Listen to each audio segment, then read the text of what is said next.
小米汽车真的能当鲶鱼吗？说实话，可能真的高估他们了。这2天小米汽车霸占热搜，单从营销方面来说，我给他们打满分。但是我发现有人过分期待小米汽车的作用，认为他们可以充当鲶鱼，像智能机时代干倒山寨机一样，整顿中国的电动车市场。小米汽车真的有这么强吗？说实话，还真的有点高估小米了。咱们不是说小米的汽车不好，从配置上来看，小米汽车确实还可以，但是也仅此而已，距离鲶鱼还差得远。为啥这么说呢？鲶鱼效应主要是引入强者，让弱者变强的做法。因此，想要当好一条鲶鱼，就得满足2个条件：一个是池塘的环境足够差，需要大型的鲶鱼来激活池塘；其次，鲶鱼自身的实力也要强，可以让其他鱼群感到威胁。可以说当好一条鲶鱼需要恰当的时机和强悍的能力，但是这2点小米都不具备。早期时，国产电动车市场和山寨机横行时一样，品牌混乱、电池虚标、骗补等问题非常多，导致国内很多有实力的车企陷入发展瓶颈。这时的确需要一条鲶鱼来激活市场。小米当时也有机会，2014年时就传出小米要造车，但是当时的风口还不是很大，小米自己放弃了。后来国家引入了特斯拉，它就像早期的小米一样，激活了魏小李以及国内电动车产业链，完成了第一次进化。2019年前后，华为也宣布入局电动车，他们带来了物联网、智能座舱、智能驾驶等技术，同样激活了其他电动车品牌，开始了智能化进程。这2次鲶鱼效应让中国电动车在3电、智能座舱、自动驾驶以及供应链成为全球最强的存在。此时的小米再入局，早就失去了最佳的时机。它的供应链不是最强的，它的技术同样不是最强的，甚至在其他车企面前，小米还只是个孩子，需要向其他车企学习。就像雷军说的那样，我们需要向华为、比亚迪等前辈致敬。当然，电动车还在发展，小米不是没有机会，它依然可以在未来技术上引领其他车企，带领大家共同进步。只要小米汽车有这个心态，凭借小米的流量和关注度，那么它依然有希望成为中国车企的领头羊。但可以吗？完全不行啊！因为早在智能机时代，小米其实就已经失去了当鲶鱼的心态。在早期时，国产手机产业链刚刚起步，虽然产业链很丰富，但是品牌杂乱，性能参差不齐。雷军看到了风口，因此创办了小米。按照雷军自己的说法，站在风口上，猪都能飞起来。小米呢，也的确飞了起来，因为性价比成为当时年轻人最喜欢的手机。此时的小米就是一条小型鲶鱼，只要再研发出自己的核心技术，那么它就可以变成一条真正的大型鲶鱼。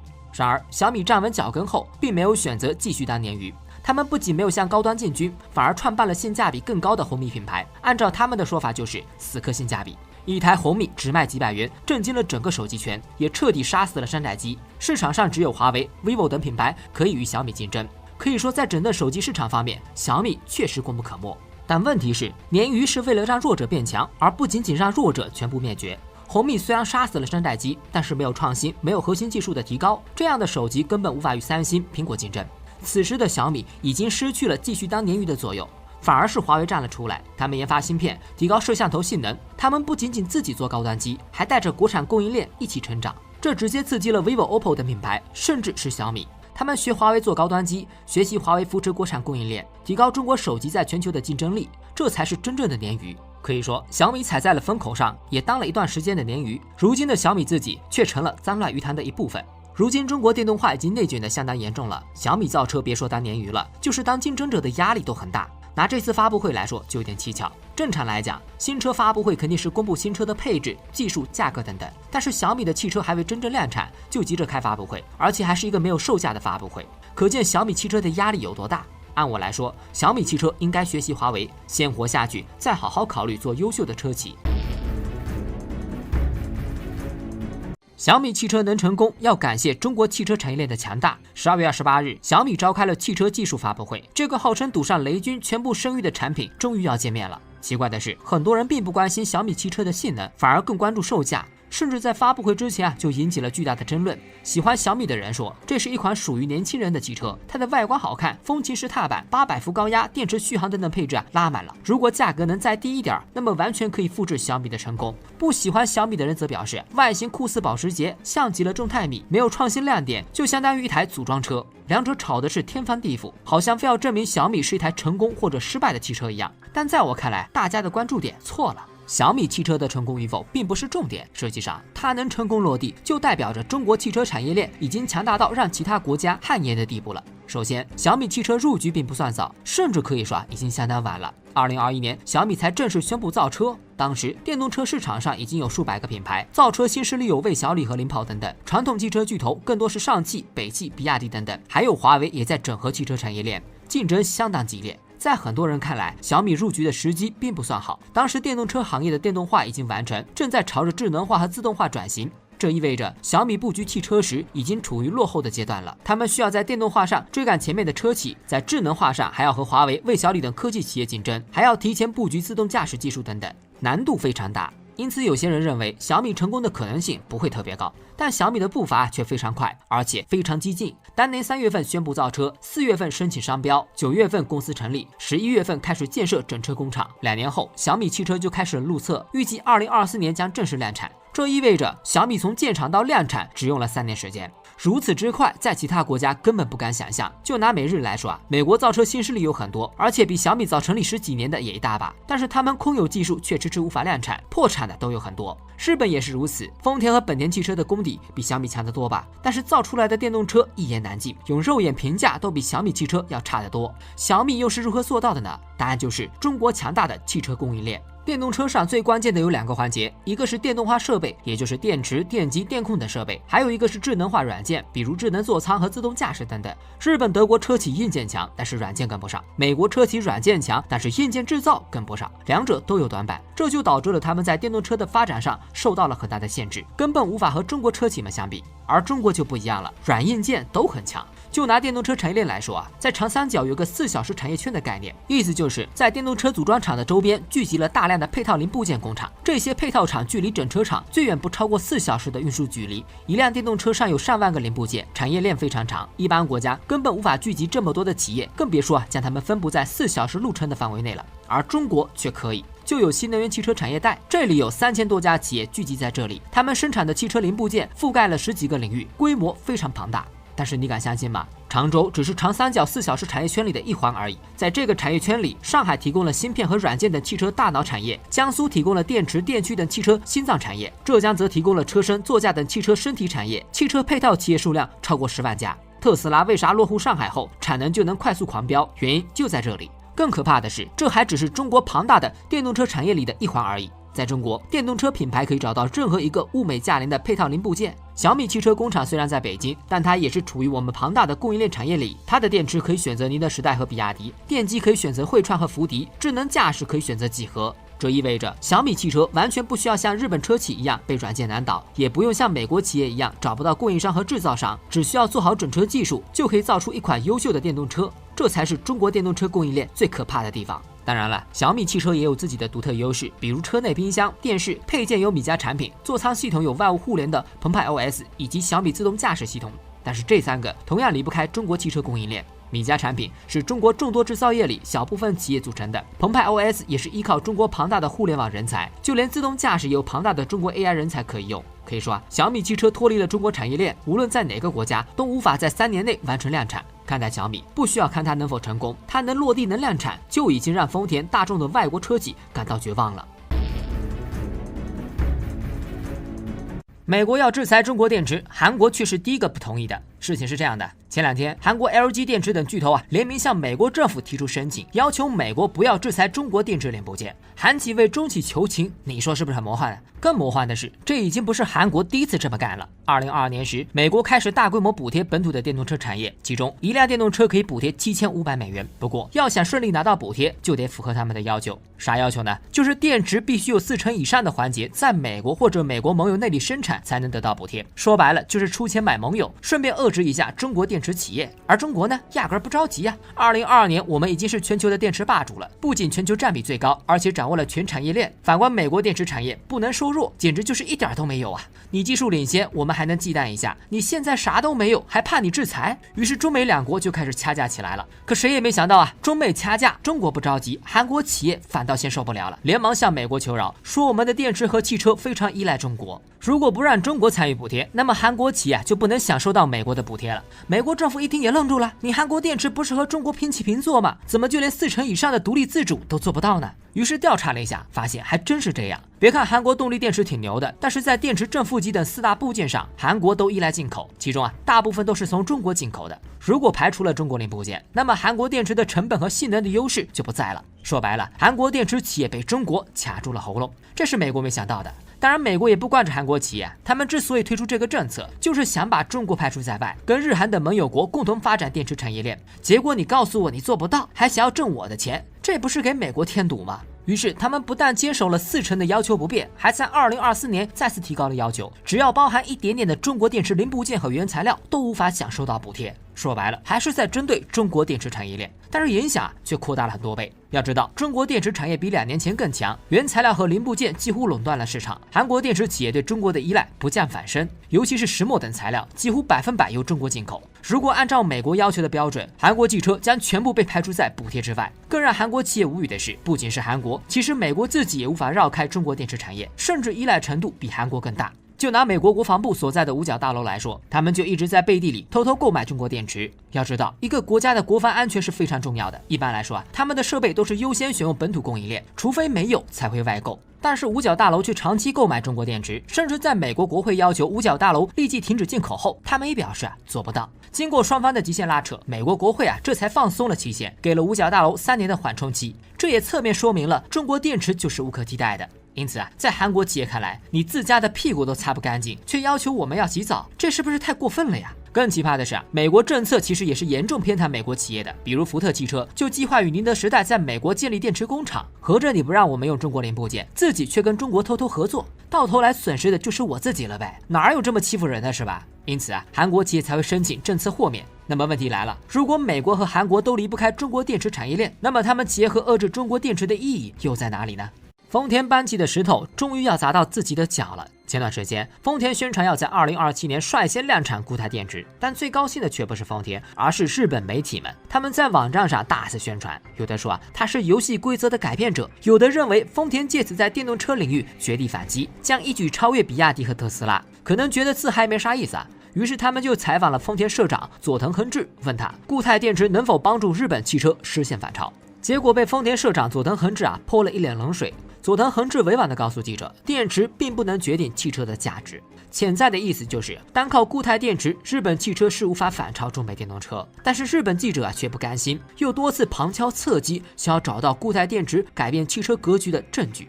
日本媒体为啥这么看重固态电池呢？其实就是丰田等日本车企自己营造出来的假象。早在2017年，丰田就与松下达成战略协议，双方决定一起合作研发全固态锂电池。当时中国锂电池产业已经崛起，日本压住的燃料汽车也逐渐被中国电动车超越，这让整个日本非常惶恐。汽车是日本的支柱性产业，如果燃油车和燃料汽车都被淘汰了，那么日本的经济将会陷入长期的衰退。丰田等车企紧急布局电动车产业，并且提前启动下一代电池技术的研发，希望借助电池实现翻盘。固态电池容量大，充电速度快，安全性也高，是公认的下一代电池的核心方向，所以就成为了日本车企豪赌的对象。虽然日本总是压错路线，但是在固态电池上，丰田的日本企业也确实有这个豪赌的本钱。当时全球固态电池专利排行榜上没有一家中国企业，而日本不仅有6家企业上榜，更是霸榜了前3名。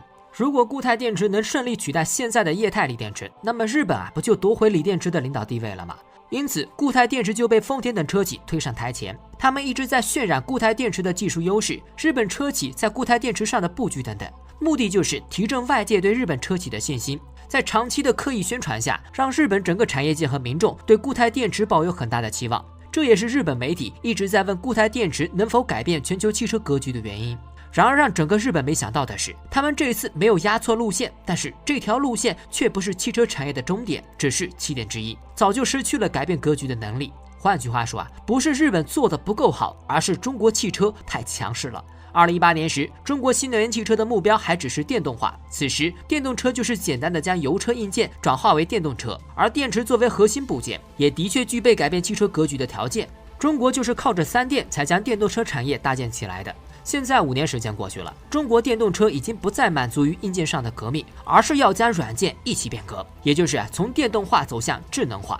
智能化的核心不再是硬件，而是软件。日本汽车想要借助固态电池翻盘的契机已经没有了，想要靠智能化和中国竞争更加不可能。他们连互联网都搞不明白，更不用说搞人工智能了。可以说，日本汽车产业真的到了崩溃的边缘。问题是，普通人并不知道攻守易势，他们至今还陷入丰田为他们编织的美梦中，总觉得日本汽车实力很强，只要上下发力就可以扭转局势。这让丰田等车企非常尴尬，有种搬起石头砸到自己脚的感觉。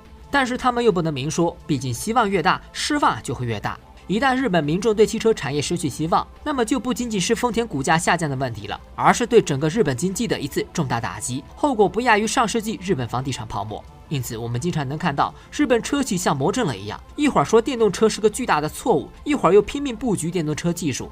这种嘴上一套背地一套的做法，其实就是日本车企患得患失的表现。他们一方面想承认电动车追不上了，但是另一方面又不想让别人看到他们的挣扎。更让他们难受的是，这种泡沫也维持不了多久了。中国在电动车智能化的同时，也对固态电池发起冲刺，而且是饱和式攻击。固态电池主要的技术路线有3条，分别是聚合物、氧化物以及硫化物。这3条路线各有优势，谁也不知道未来会是哪一个。日本的战略是选择其中成本最低，但是性能最好的硫化物联合攻关，而中国就不一样了，直接来个饱和式攻击，每一条路线都有布局，一旦哪一条路线成熟，就全力以赴。在这样的强势投入下，中国的固态电池崛起速度非常快。中科院、宁德时代、比亚迪等国产固态电池的影响力越来越大。宁德时代更是直接喊出要做固态电池的领导者。面对中国的攻势，日本车企非常吃力。因此，丰田社长这次才会这么低调，实在是因为中国太能打了，而留给日本车企的时间真的不多了，可能只有中国才能搞定换电模式。11月份，蔚来换电模式可谓是春风得意，先是拿下了长安，然后又和吉利达成了合作，据说还有3、4家大型车企正在谈判。如果这些谈判都成了，那么大规模换电将在中国正式启动，这就让很多人非常好奇啊。换电模式在国外根本就发展不起来，以色列公司做过就倒闭了，马斯克做了一段时间也放弃了。蔚来曾经更是因为换电模式出现了巨额亏损，换电模式在全球都搞不成，为什么中国车企还要集体往里面钻呢？答案很简单，就是国家在主导这件事儿。提到电动车，大部分人都会告诉你，中国汽车未来是电动车为主，电动车未来也是充电为主。这么说不能算错，但是并不了解中国新能源汽车的战略。其实我们压根儿就没有放弃过任何一条路线，不管是氢燃料汽车还是换电模式的电动车，我们都在积极布局，甚至力度比充电汽车还要大。2021年9月份，国家制定了电动乘用车共享换电站建设规范文件，鼓励企业统一换电模式。2020年时，我们新能源汽车补贴政策也进行了一次大的调整。调整后，30万以上高端电动车就没有补贴了，但是换电模式却没有任何限制。种种迹象表明，国家依然在大规模支持换电模式，因此这么多车企才会提前布局。那国家为何要大力支持换电模式呢？其实这就要说到一个大国的底蕴了。对于日本这种小国来说实力不够，只能压住；但是对于大国来说，只要未来的路线没有完全确定，那么其他的路线就不会放弃。而换电不仅仅有利于汽车，更有利于国家整个电网乃至工业的发展。为啥这么说呢？主要有3种理由。对于电动车而言，只有充电是不够的。目前中国有1200多万辆电动车，但是充电桩却只有600多万个，看着数量好像挺多，但是分布非常不均匀，主要以大城市人口密集的地方为主，老旧小区、偏远地区以及高速公路等地方用车非常多，但是充电桩的建设却非常困难，不是不挣钱，就是想安装也没有地方安装。本来高速服务区需要量至少在10%，但实际的建设量只占1%左右。更尴尬的是，就算这600多万充电桩的质量也不高。现在电动车都是以800伏高压快充充电发展，但是很多充电桩却只有常规的电压，导致电车空有快充功能，却享受不到快充的服务。不管是数量还是质量上，充电桩都有点跟不上时代的发展，这就非常尴尬了。想想看，上千万辆的电动车充电桩都这么艰难，如果全国3亿辆汽车全部换成电动车，那充电桩能满足需求吗？答案肯定是不能。相比于充电站，换电站的充电时间更加灵活，可以在夜间谷电时间段集中充电。如果换电站全面铺开，数量大增，那电网就多了一个非常重要的调峰削谷的手段。如果技术继续发展，未来甚至可以让换电站在白天用电高峰时期向电网反向输出电力，晚上用电低谷时期再集中补能。这样一来，一个个充电站摇身一变，成为了现在概念火热的储能电站。而换电模式就像加油站一样，不管你在偏远地区还是在老旧小区，都可以得到有效的续航。这还只是其次，换电站还有一个非常重要的战略：电网储能和调峰。电能是不能大规模储存的，需要多少电量，电网就需要同步发出多少电量。如果有波动，就需要人为调峰。调峰的难度非常大，不是说调就能调的。而电动车的充电大部分都在白天或者上半夜，这个时间段也恰好是工厂和居民用电的高峰期。这意味着充电桩的数量越大，对于国家电网来说压力也就越大。如果电网支撑不住，那么就必须选择性调整。居民用电保证生活，工厂用电保证岗位，这两个都无法调整，而汽车用电还有调整的余地，当然要大力布局了。而调整的方式就是储能，把晚上不能用完的电储存起来，留到白天再用。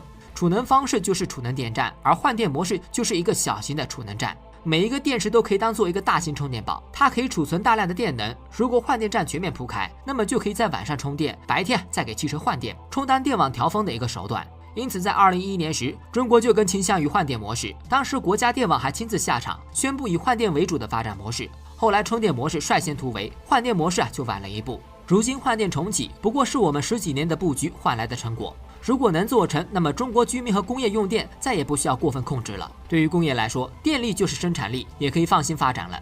才过2年，美国电动车战略就已经失败了。说起来你可能不信啊，2021年时，美国对新能源车的态度相当暧昧。当时白宫发布了基础设施计划，对美国交通科技等领域大把的撒钱，其中单对电动车就狂甩了1740亿美元，豪横程度让我们看了都心惊。难道美国这是要和中国竞争电动车的地位？事实还真如此。刚撒完钱，拜登就出来作秀了。他对着美国民众说，美国有一个宏伟的目标，那就是新能源车要渗透50%的市场。2022年，美国电动车卖得非常不错，全年卖了接近100万辆，增速高达50%。拜登当时就出来邀功，他说美国需要设立大胆目标，把市场份额从中国手里夺回来。不得不说，美国的野心真的大。了解电动车的都知道，中国在电动车销量和技术上都是世界第一，但是我们对2030年新能源的渗透率目标也才50%。再看看美国，他们没有电池产业，更没有电动车制造产业，却敢定下和我们一样的目标，很明显是在向中国发起挑战。这是在美国制造业空心化后，第一次公开说要把中国制造业抢回来的领域。电动车已经成为美国制造业的立国战略。为什么美国这么勇，敢在电动车上挑衅中国呢？还别说，人家真的有法宝。他们虽然没有电动车产业链，但是可以骗呐。骗谁的呢？肯定是最听话的日韩了。美国发布电动车计划后，他们一方面在国内拼命搞电动车产业，一方面找到日韩企业，请他们去美国发展电池，并且许诺只要在美国建厂就可以享受补贴。韩国三星、LG、SK 等企业一看还有蛋糕可以分，就特别积极，屁颠的跑过去抢占市场份额，生怕被日本和中国抢先了。因此在2年内，他们就与美国汽车巨头合资了7座电池工厂。然而美国做的蛋糕有那么好拿吗？果然双方还没合作多久，美国车企却以安全作为理由，要求韩国企业提供机密信息。一开始只是测试数据，后来就是要求提供电池详细参数，再后来干脆撕破脸皮，直接要求韩国企业分享技术参数了。这可把韩国吓了一跳。这些信息都是核心技术，如果提供给美国企业，那不是分分钟就能逆向工程了吗？这和当初美国芯片法案不是一模一样吗？先拿点钱给你尝尝甜头，等你投了钱就薅你的技术。因为做的实在太过分，韩国媒体和网友都被惊动了，在网上怒骂美国。但是有用吗？我的军队都在你老家呢，你还敢反抗吗？于是韩国就被绑上了美国的战车。有了韩国电池的支持，美国这才有了勇气向中国发起挑战。美国真的能成功吗？当然不可能了。别说超过中国，美国电动车立国战略没撑过2年就破灭了。2023年10月，美国电动车销量突然下滑，单月只卖出去9.9万辆。然后是11月份，全美汽车经销商给拜登写封信，说电动车都卖不动了，不要再折腾电动车了。接着是12月，美国通用、福特和特斯拉同时宣布暂停电动车扩产计划，流水线上的工业机器人都得慢点打螺丝。通用汽车还公开说美国地区有1500多家经销商选择放弃售卖电动车。这还没完，连日本也背刺了美国一把。日本知名财经媒体发布美国的电动车立国战略走死胡同的文章，里面竟然公开唱衰美国，说他们的电动车立国战略即将失败。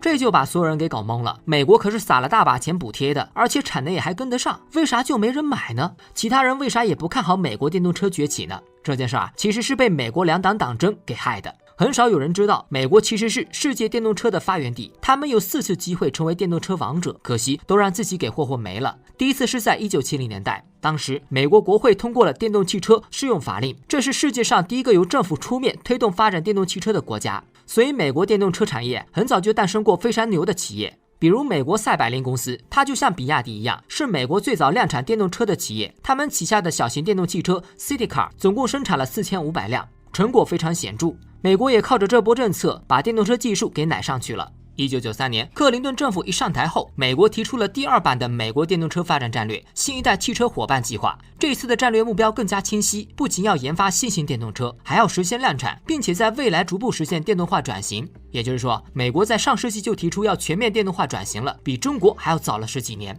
而且为了全面转型，美国人可是下了血本啊！美国能源部亲自投资了2.26亿美元。美国汽车3大巨头共同成立了先进电池联盟，用来研究先进的动力电池。通用汽车推出了一款划时代的电动车 EV1， 这是史上第一款由大型汽车制造商专门设计，并且还实现了小规模量产的现代电动汽车。有政府支持，有技术支持，有巨头支持，可以说这是美国成为电动车霸主最好的一次机会。如果美国继续发展电动车，那么就没有中国和特斯拉啥事儿了。然而，美国党派之争开始了，他们亲自将电动车拖下宝座。2001年，共和党的小布什总统上台，而克林顿是民主党，两个党派经常相互拆台。在小布什上台后，美国的政策就开始了180度掉头，不仅放宽了环保政策，还取消了对电动车的大部分补贴。这个政策可害苦了通用等3大汽车巨头，他们为了研究电动车，少说也烧了10几亿美元，就指望着美国政策支持呢。结果你现在跟我说你不玩了，你摊牌了，不想环保了。那我是继续做电动车还是不做了？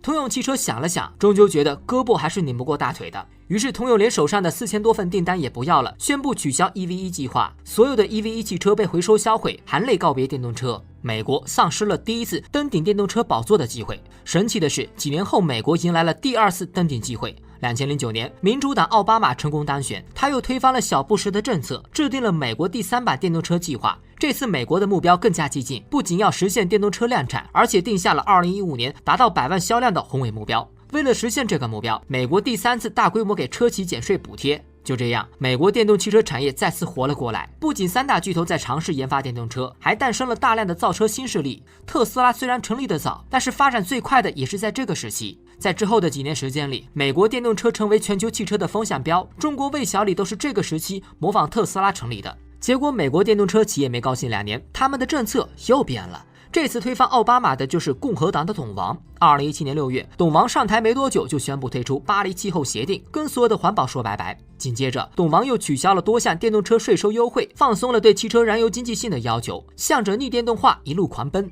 特朗普政府这一整套组合拳打下来，美国汽车企业立马就明白了，这是轮到燃油车的爆发周期了。于是各家电动车企业开始收缩投资，艰难过冬。大家还记得特斯拉产能噩梦吗？当时特斯拉 Model 3的销量非常好，但是由于产能没办法提升，所以资本市场就看衰特斯拉。这其实本身就是一件非常奇怪的事情。一辆汽车卖得好，说明它就是经受住市场的考验，产能嘛，慢慢爬坡就行。谁还没有过饥饿营销啊？但是美国资本就是威胁要撤资，为啥呀？因为资本从不打逆风局，而美国的政策就是最大的风向标，政府都不支持，谁知道未来会怎么样？所以啊，特斯拉面临的压力很大。如果不是后来中国支持，估计特斯拉现在会很难过。马斯克为啥不喜欢董王？这就是原因。在特朗普执政4年时间里，美国汽车电动化转型的速度非常慢。2020年时，全国销量只有25.3万辆，还不到中国的1/5。美国错失了最后一次登顶电动车王者的机会。直到2021年，民主党拜登上台，为了和中国电动车竞争，美国再次拨乱反正，提出了第4版电动车发展战略。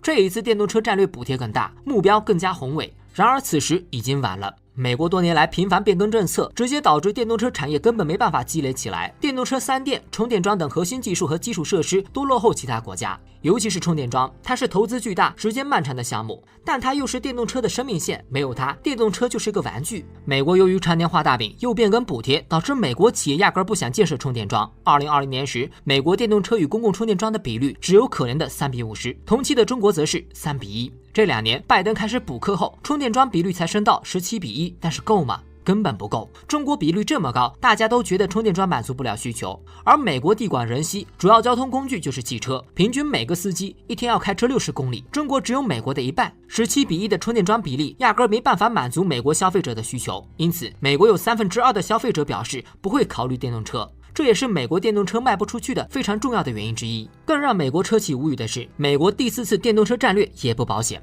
去年，董王在一场集会中公开嘲讽电动车的续航问题，说他的一位朋友开车出门，结果路上给车充电花的时间比开车的时间还长。要知道，董王虽然下台了，但是他依然可以竞争下一届的总统。现在董王嘲讽电动车，就代表一旦他上台后，可能再次推翻电动车战略，这就让企业很受伤了。都说一朝被蛇咬，10年怕井绳，美国车企已经被咬了多少次了？印象能不深刻吗？因此，他们对于充电桩投入远远没有中国车企热情。在中国，每一家大型车企都在努力自建充电桩，就怕和别人同化。但是在美国，3大汽车巨头竟然宁愿与特斯拉合作，也不愿意大规模投入，这就是美国电动车的困局。可以说是美国2党的私人恩怨，让美国电动车丧失了霸主的地位。有些小伙伴可能要问了，党争为啥要拿电动车开刀呢？其实背后还是离不开利益之争。共和党为啥支持燃油车？因为美国拥有非常丰富的石油资源，催生出了很多石油巨头，他们轻轻松松就可以获得巨大的利润，当然不希望汽车转型了，因此就通过资助绑定了共和党。2001年的小布什，2017年的特朗普，每一次有共和党总统上台，美国的能源政策都会倾向于化石能源，也就是支持燃油车。没有了政府持续大规模的补贴，美国电动车企发展的非常困难。以造车新势力为例，中国持续的电动化转型，因此魏小李等造车新势力可以一直获得融资，只要政策不变，他们的未来就是美好的。但是美国造车新势力却不一样，他们是逆风输出，必须想方设法要让投资者相信，只要他们投钱，就算政府支持力度不够，也可以实现规模化。因此，投资者对美国造车新势力的要求更严格。那怎么办呢？画大饼呗！美国造车新势力不断创造新概念 ，PPT 造车，请人帮忙融资，甚至不惜大规模造假，也要吸引投资者的注意。比如尼古拉汽车，因为各项技术评估非常出色，因此它上市之后的市值一度超过320亿美元，比福特汽车还要高。然而在短短3个月之后，尼古拉汽车就被爆出订单造假、生产能力造假、价格宣传造假、资产造假、零部件生产能力造假、项目进度造假等等，甚至公开发布会上推出的汽车都只是个模型。尼古拉汽车就是美国造车新势力的缩影，除了特斯拉以外的美国电动车企业，没有一家实现了大规模量产。这些企业无法量产，那么美国汽车产业链就无法变强，因此美国电动车不管是在性能还是在体验上，都无法与燃油车拉开差距。国内的电动车已经向智能化发展，3联屏幕、物联网、智能座舱等等都是常规操作，想要多少科技感就有多少科技感，我当然不会去买油车了。而国外的电动车还停留在电动化上，只有常规的3电，内饰和功能之类的和油车差距并不是很大，那我还买它干嘛？道理大家都懂，但是美国就是解决不了。因为除了联邦政府内部的2党党争外，美国各州法律不同，税收不同，环境不同，也导致了美国内部的企业很难形成跨州、跨行业的产业集群，无法形成合力。全国一盘棋的规划，想在美国实施起来，简直就是天方夜谭。有时候不只是没法合作，美国内部还会相互拆台，联邦与州、州与州之间的扯皮和落井下石的案例非常多。毕竟补贴的钱就这么多，你纽约州拿多了，我加州就拿少了。所以在很多时候，谁拿到了联邦政府的补贴，谁就会成为大家群攻的对象。如果你的项目做得不够好，那么很抱歉，其他州会联合起来，在国会上攻击你，中断项目的预算。因此，在美国搞电动车充电桩、换电等等电动车的基础设施就会非常困难，成本拉得很高。而这些成本高了，那么都会转嫁到电动车上，最终由消费者买单。所以，美国的电动车战略野心再大，但也只是野心罢了。在很长一段时间里，它只能停留在地平线上，看得到摸不着。好了，我是熊猫，本期视频就到这里。如果您觉得不错的话，欢迎点赞、加关注、加转发，我们下期见。